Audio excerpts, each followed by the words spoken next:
அவர் ஒரு தமிழ் ஆசிரியர் பாரதிதாசன். ஆனால் தமிழுக்கும் அமுதென்று பெயர் இன்ப தமிழெங்கள் உயிருக்கு நேர் என்று உலகத்திலே ஒரு கவிஞர் தான் உயிருக்கு நேராக தாய்மொழியை கருதியவர். இரவு வணக்கம் தயானந்தன், வணக்கம். சொல்லலாம், உயிராக கருதியவர் மாரியப்பன்.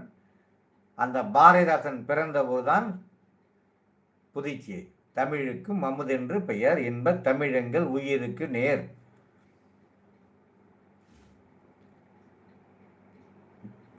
தமிழெங்கள் உயிருக்கு நேர். பூட்டிய இருப்பு கூட்டின் கதவு திறக்கப்பட்டது, சிறுத்தியே வெளியில் வா. இரவு வணக்கம், இரவு வணக்கம். பாரதியாருடைய சீடராக மாறி கனக சுப்புரத்னம் பாரதிதாசனாக மாறினார். ஏடெடுத்தேன் கவி ஒன்று எழுதிட, என்னை எழுதென்று சொன்னது வான் என்று சொன்னார். உதவாதினி ஒரு தாமதம் உடனே விழி தமிழா என்று சொன்னார். எவ்வளவு சொல்லியிருக்கிறார், எவ்வளவு சொல்லியிருக்கிறார். அந்த பாரதி வாழ்ந்த ஊர் புதுச்சேரி. 10 ஆண்டுகள் புதுச்சேரியிலே வாழ்ந்தார் நம்முடைய பாரதியார். பாரதிதாசன் பிறந்தார். பாரதிதாசன் கவிதையெல்லாம் படிக்கின்ற போது நமக்கு வணக்கம், அனைவருக்கும் வணக்கம், மகிழ்ச்சி. கெடல் எங்கே தமிழின் நலம், நன்றாக கவனிக்க வேண்டும்.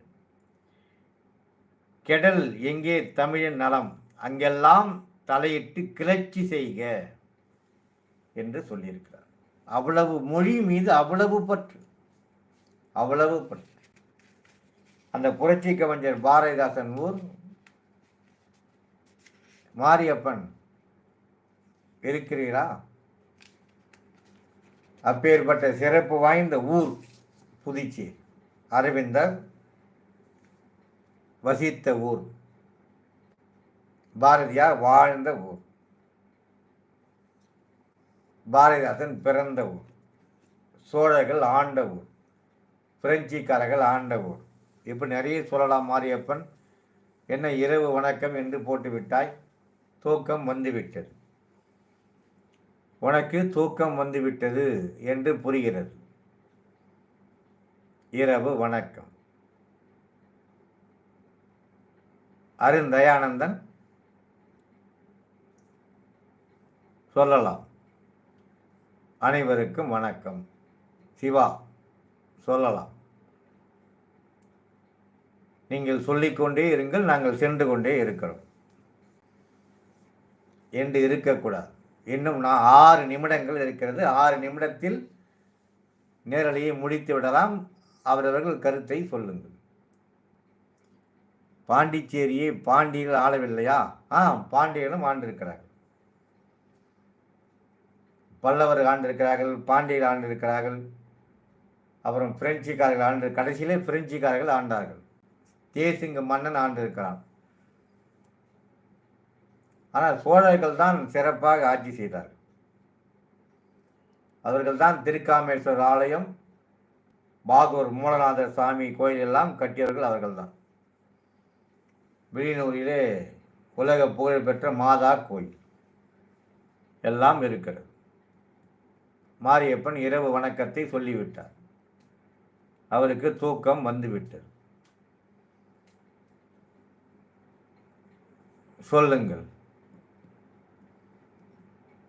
அருந்தயானந்தன் குரட்டை விட ஆரம்பித்து விட்டார் என்று நினைக்கிறேன். அருந்தயானந்தன் ஆள் காணவில்லை. வந்தார் சென்றார் என்ற நிலையிலே இருக்கிறார்கள். ஆகவே இப்பொழுது நாம் முடிக்கின்ற தருணத்தில் இருக்கிறோம். இன்னும் 4 நிமிடங்கள் தமிழை பற்றி சொல்லிவிட்டு முடித்து கொள்ளலாம். எல்லோரும் தமிழ் கனவோடு உறங்க வேண்டும், தமிழ் கனவோடு உறங்க வேண்டும் என்ற சிந்தனையோடு